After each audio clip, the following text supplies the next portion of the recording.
Hey everyone, it's Friday morning, October 18th. Welcome back to Capital Markets Quickie. I'm your host, Endrit Sella, here to give you your daily rundown on the markets. Let's dive into what happened yesterday. Before we get started, just a quick reminder. Today's episode is brought to you by AMF Capital Asset Management Frankfurt. They're your go-to provider for personalized investment solutions and mutual funds. For more details, visit amf-capital.de. So, tech stocks led the way higher, thanks to some positive momentum sparked by TSMC's upbeat outlook.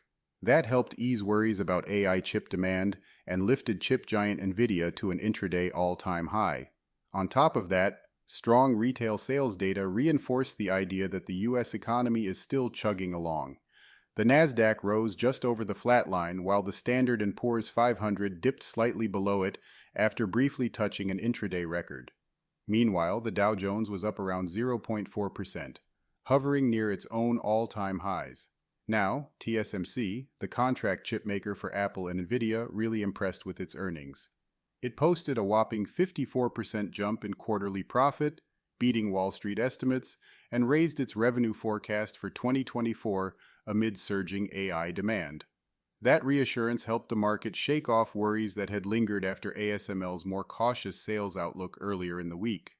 TSMC's shares jumped around 10%, crossing the $1 trillion market cap, sparking rallies in other chip stocks like ARM, Broadcom, and of course, Nvidia, which were all up over 2%. On the economic front, retail sales jumped 0.4%, a bit more than expected, which further bolsters the case that the economy could be picking up steam again after that strong jobs report in September. Weekly jobless claims also came in lower than anticipated, which has everyone guessing about what the Federal Reserve will do next. Will they hold off on cutting rates in November? The data isn't making that decision any easier. But let's talk about Netflix.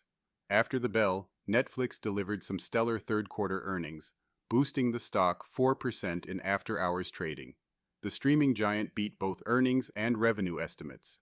Netflix reported revenue of $9.83 billion, surpassing Bloomberg's forecast of $9.78 billion. What's really catching attention is their continued focus on cracking down on password sharing and pushing their ad-supported tier, along with last year's price hikes. Netflix also gave us a promising outlook for the fourth quarter, projecting revenue of $10.13 billion, ahead of Wall Street expectations, and they're seeing full-year 2025 revenue hitting between $43 billion and $44 billion. It's looking like solid growth for the company. Earnings per share also beat expectations, coming in at $5.40, well above the $5.16 forecast, and they've guided for $4.23 in the fourth quarter, also ahead of consensus. So, Netflix is looking pretty strong heading into the end of the year. That's it for today's Capital Markets Quickie. I'm Endrit Sella, and I'll be back tomorrow with more market updates. Thanks for listening, and have a great day.